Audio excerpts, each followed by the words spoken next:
This side washroom. ठीक है ma'am.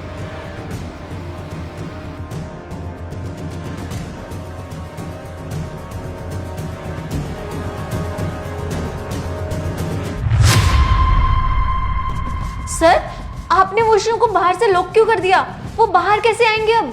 अरे इसीलिए तो बाहर से लॉक किया है कि वो बाहर ना आ सके। पर क्यों?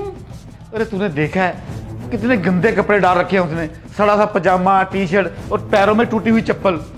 अरे ऐसे लोगों को हम अगर एंट्री देंगे ना तो हमारे रेस्टोरेंट का नाम खराब होता है और उसकी वजह से हमारे 10 कस्टमर और टूट रहे हैं। ऊपर से मालिक अगर इसे देखते तो हमें डांट पड़ती।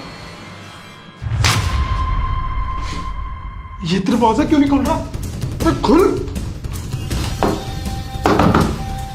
अरे पर सर ऐसे किसी कस्टमर के साथ ऐसा ट्रीट करना मुझे नहीं लगता ये सही है। पर ऐसे लोगों को भी सोचना चाहिए ना कि कौन सी जगह जाना है, कौन सी जगह नहीं जाना। ऐसे भी उठा के चले जाते हैं जैसे उनके बाप का घर हो। पर सर मेरी बात तो सुनिए, ऐसे वो अंदर कब तक बंद रहेंगे? परेशान होंगे वो। तू ज्यादा ना मेरे को भाषण मत दे, मुझे पता है किसको कैसे ट्रीट करना है।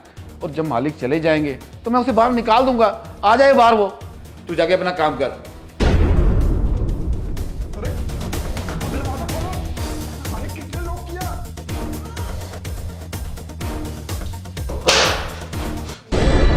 ये सब क्या था? मुझे अंदर क्यों बंद किया था? आई एम सॉरी सर, वो एक्चुअली हमारे मैनेजर ने आपका वॉशरूम बाहर से लॉक किया था। एक्चुअली उनका बिहेवियर थोड़ा सा रूड है तो उनकी साइड से मैं आपसे माफ़ी मांगती हूँ। आपका ऑर्डर भी आने ही वाला होगा, आप प्लीज़ अपना ऑर्डर ले लीजिए। थैंक्स।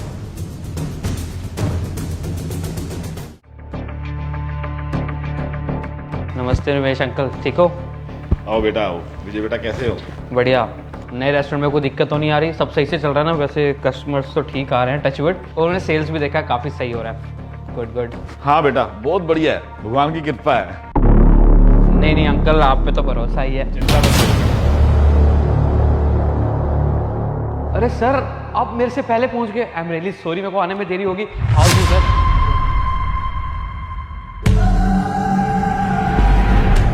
अरे विजय बेटा ये क्या कर रहे हो तुम? अरे इसको सर क्यों बोल रहे हो? इसके कपड़े देखो कितने गंदे हैं, चप्पल टूटी हुई, ऊपर से तुम इसके साथ हाथ मिला रहे हो। रमेश अंकल ये कैसे बात कर रहे हैं? पता भी है कौन है ये? आपको ऐसे बात नहीं करनी चाहिए इनसे। कौन है? ये रेस्टोरेंट ना इन्हीं का ही है। थोड़ा तमीज में बात करिए। ये कैसी बात कर रहे हो विजय बेटा तुम कि रेस्टोरेंट इन्हीं का है?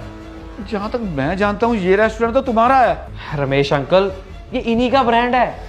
हम इस फ्रेंचाइजी के ओनर हैं, लेकिन ये पूरा ब्रांड इनका ही है। आपने इनके कपड़ों से कैसे जज कर लिया इनको? ये ऐसे ही बन के रहते हैं, बहुत डाउन टू अर्थ आदमी है। आपने कुछ गड़बड़ तो नहीं करी, कुछ गलत तो नहीं बोला? आपको पता भी है मेरे साथ यहाँ पे क्या हुआ है? सॉरी सर, मुझे पता नहीं था कि आप कौन हो, सॉरी। जी हाँ, लेकिन अब आपको अच्छे से पता चल चुका है कि मैं इस ब्रांड फ्रेंचाइजी चेन का ओनर हूं। अब आपको पता चल गया कि मैं ओनर हूं तो आपको बहुत रिस्पेक्ट नजर आ रही है। तब आपकी रिस्पेक्ट कहां गई थी जब मेरे को वॉशरूम में बंद कर दिया था इन्होंने मेरे को वॉशरूम में बंद कर दिया था सिर्फ और सिर्फ इस वजह से क्योंकि मैंने ढंग के कपड़े नहीं पहने हुए थे। मैं इतने बड़े रेस्टोरेंट में ढंग के कपड़े पहन के नहीं आया। इससे आपके रेस्टोरेंट का स्टैंडर्ड कम होता है मिस्टर। सर मैं फिर से सॉरी बोलता हूँ आपको। अब आपको सॉरी बोलने का कोई फायदा नहीं है मिस्टर विजय। ये क्या है? आपने ऐसे मैनेजर को काम पे रखा हुआ है जिन्हें लोगों की इज्जत करना नहीं आता है। अरे कपड़ों से देख के उसे जज करते हैं ये। I am really sorry sir. Ramesh uncle आप हमारे लिए बहुत टाइम से काम कर रहे हैं और उम्र में बहुत बड़े, इसलिए आपकी इज्जत करते हैं, लेकिन आपने आज बहुत बड़ी गलती कर दी। आपको पता है इस पूरे एरिया में सिर्फ यही एक ऐसा रेस्टोरेंट जो सबसे ज्यादा चलता है। पता है क्यों? इनके बनाए हुए ब्रांड की वजह से, इनके बनाए हुए टेस्ट की वजह से। इतनी सेल होती है यहाँ पे, इतने कस्टमर्स आते हैं, आप तो सारा काम खराब कर देंगे। आपने बहुत बड़ी गड़बड़ कर दी, आपकी वजह से मुझे हाथ जोड़ने पड़ेंगे इनको। I am really sorry sir, इन्होंने आपके कपड़ों से आपको गलत जज कर लिया। मैं इनकी साइड से आपसे माफी मांगता हूँ, प्लीज हमें माफ कर दीजिएगा। आगे से गलती कभी दोबारा नहीं होगी, मैं अच्छे से समझा दूंगा इनको। विजय बेटा मैं तुमसे भी सॉरी बोलता हूँ और इन सर से भी दोबारा सॉरी बोलता हूँ सर। अब सॉरी बोलने का कोई फायदा नहीं है क्योंकि जो आपने करना था आपने कर दिया। फॉर योर काइंड इंफॉर्मेशन, मैं ऐसे 50 रेस्टोरेंट और चलाता हूं। मेरी फ्रेंचाइज हर सिटी में खुली हुई है। आपको क्या लगता है कि आपके रेस्टोरेंट में कोई ऐसे कपड़े पहन के आ गया तो उसका कोई स्टैंडर्ड नहीं है, उसकी कोई वैल्यू नहीं है? For your kind information mister, चाहे बंदा ब्रांडेड कपड़े पहन के आए, चाहे रोड साइड के कपड़े, खाना खाने का हक हर किसी को है। खाना खाने के लिए ना मिस्टर पैसे लगते हैं, अच्छे कपड़े नहीं। और हाँ, एक बात याद रखना, अगर मेरी फ्रेंचाइज में ऐसा सब होगा ना तो मैं बर्दाश्त बिल्कुल भी नहीं करूंगा, क्योंकि इससे हमारी ब्रांड वैल्यू कम होती है। और मिस्टर विजय, आप अगर आपको इस फ्रेंचाइजी को और आगे ऑन करना है ना तो अभी के अभी इस मैनेजर को यहां से बाहर निकालिए। ये तो शुक्र है उस लड़की का, इन्होंने मुझे उस वॉशरूम से बाहर निकाला और मैं बाहर आ पाया, वरना मैं तो अब तक अंदर ही फंस के रहता। I am really sorry sir, आगे से यहाँ पे कोई दिक्कत नहीं होने वाली, मैं इनको अभी यहाँ से हटा देता हूँ। Sir please. Ramesh uncle, I am really sorry, ये सब आपकी वजह से ही हुआ। आपको इस रेस्टोरेंट को छोड़ना पड़ेगा। आप हमारे यहाँ पुराने काम करते हैं, इसलिए हम आपको निकाल नहीं रहे हैं। आप हमारे पुराने रेस्टोरेंट में जाइए और उसी को हैंड ओवर करिए, उन्हीं को संभालिए। इधर मैं देख लूँगा, प्लीज़ जाइए।